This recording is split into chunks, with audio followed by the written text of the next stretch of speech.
So, Bill, are you planning on going to any conventions next year? Holy flying dudes, that dude can fly.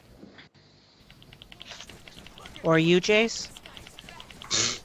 Yeah, like I could afford it. I wish. I'm going to one in the States in September. Mm.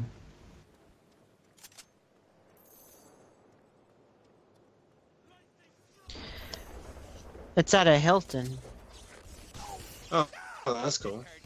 So it's a Yeah, smaller convention. yeah. It's the stay for the 2 nights is $249.39. Total? Yes. Wow. That's really reasonable. Well, yes, but then it's not so reasonable for me when you factor in the Canadian currency, but Hmm. yeah, no, it's there's a convention rate, so This looks impotent.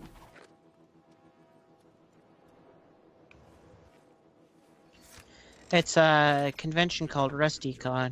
The author of the book series that I do all the stuff for, he's going to Yeah. be there. So when he makes it to where we can reasonably get to in the West Coast, we tend to try and go to the conventions. Hmm. The nice thing, it's down in Bellevue, which is part of Seattle, so it's only about a 2.5 hour, three to 3.5 hour drive at the most from, not including the ferry ride from where I live, so that's nice. It's always good when travel's not a problem. Yeah, well, we can leave on the Friday and get there at a reasonable time on the Friday, and then leave on Sunday at a reasonable time and get home at a reasonable-ish time. Though it is during Labor Day weekend, so it could be fairly crazy. Fair enough. And then I have another convention here in town the weekend after. But that's in town, so we'll have a table, so I won't have to actually shouldn't have to pay for anything. Yeah, that was like there was a convention that happened once in my town. I could literally just walk to it. About like Oh a yeah. 10-minute walk. Well, the nice thing for here is there's a lot of conventions are 1 day ones, so all that the cost isn't too bad, and a lot of them are actually free. And then you can all you really need to do is pay for a meal. Mm. Yeah, I'm very tempted to apply for staff position at Anime Boston, but I just at the same time I feel like it would be one of these things where like Marissa would feel unincluded. So one of my friends that I've known like since '05, who's a staffer, can't make it this year due to health concerns, and Oh, geez. yeah, and I don't even know where the hell she lives now. She travels to get to the convention because she used to go to Harvard, and then she graduated with her doctorate in history, and she was teaching in Texas at one point. I don't know where she's teaching now, but She'd probably be teaching at a university with a doctorate. yeah, no, that's what she was doing. Well, the On thing is, top if she's of being working an for a author. university, she probably has gets a fairly decent health benefits package. Oh wait, maybe not. Says the United States. It's a little better up here. United States, good luck with your health. I was doing research for the book that I'm contributing to today. I was doing research for the man in the mirror. Well, I'm slowly getting towards the 1960s from my period of 1955 to 1960, so I can then do 60 to 65 and then 65 to 70.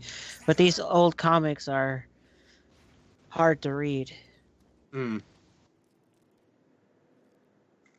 Is that a trap? Lo behold. Well, you love double penetration.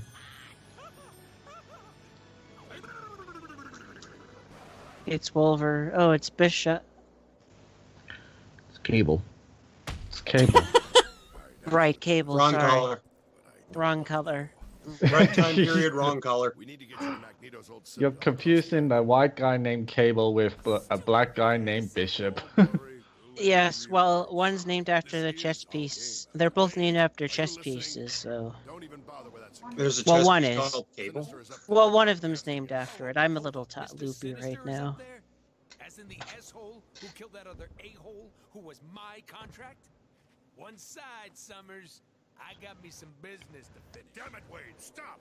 We don't have time to mess with the security. Oh, wait, the wild paint that I was using earlier. Holy crap! Well, he's dead. He did. You did, Jim. Oh, Jace, I should tell you, I have a fully operational Death Star now. Oh, nice. Yeah, I have a model of it that I put together. It just needs to be spray painted gray now, and it'll be ready to be put on its stand. Or blown up. Well, I have a joke is my dad, because it was a level 1 kit, it's a snap together one, and we glued it. My dad had to break off a piece, and it actually went into the model. So if you hold it and shake it, it makes a noise. So I joke that that's actually the the photon torpedo that Luke fired, slowly making its way to the reactor. I think it's funny that a lot of people still think that the Death Star trench run was along the equator line. You know, that makes sense. It does, but if you remember the actual blueprint that they show of it in the movie, it's not firing in from the equator line. It's coming in from vertically. They just said, "Look, it's Billy." Who's Billy?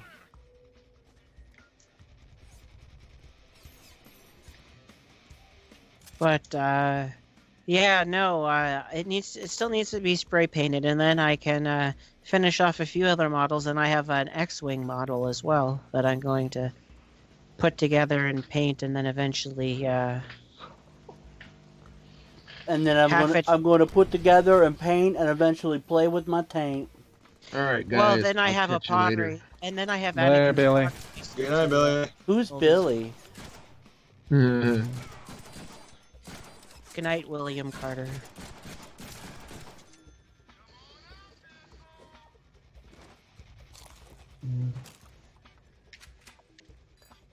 I have collected 60 tacos. Ba-da-ba-ba. Taco man, I want to be a taco man. He's gonna sit there and let me shoot you to death? Okay.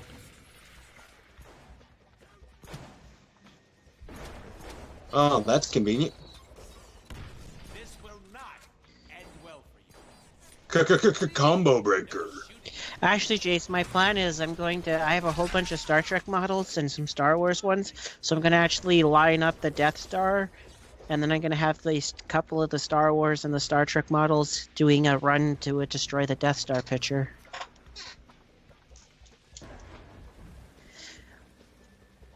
There's a Sovereign class coming towards the Death Star.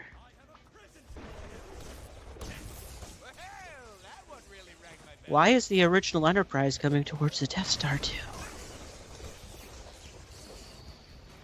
Out of context pictures. That's the wrong universe. Out of context, bitches.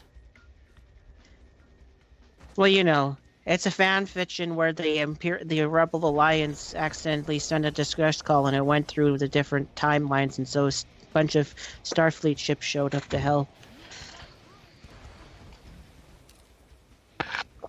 There are actually apparently fan fictions out there where that happens. They had was it a Stargate one where they did that, I think? My friend was telling me.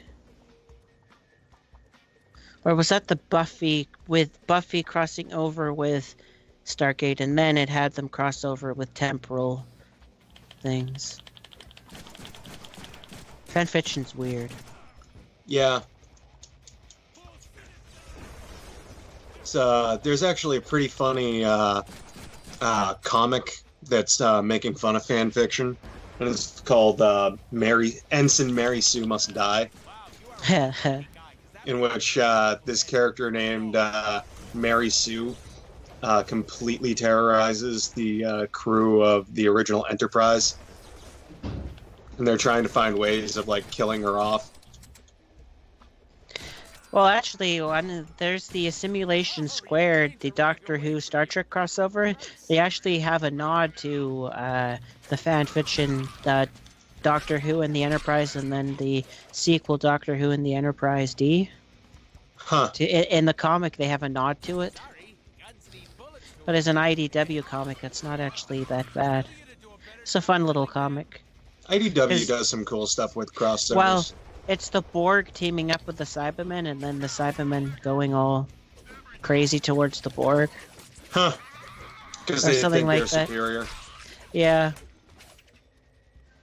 Because, you know, Cybermen. You are still organic. Cybermen are superior. I can't remember if they throwed in the Daleks with that, too. Daleks? Daleks. They did. Look. I still think one of my favorite jokes is there's a X-Men from the late 90s, an X-Men Star Trek crossover book called Planet X. And one of the things they joke about is how much Jean-Luc Picard looked like Professor X. That was before he was cast as Professor X in the first X-Men movie, so it was kind of amusing writing at the time, and then it actually happened where the actor did it, and you're like, oh.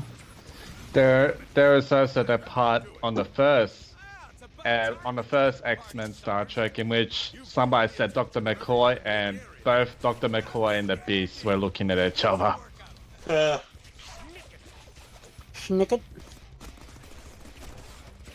One's blue, the other wears blue.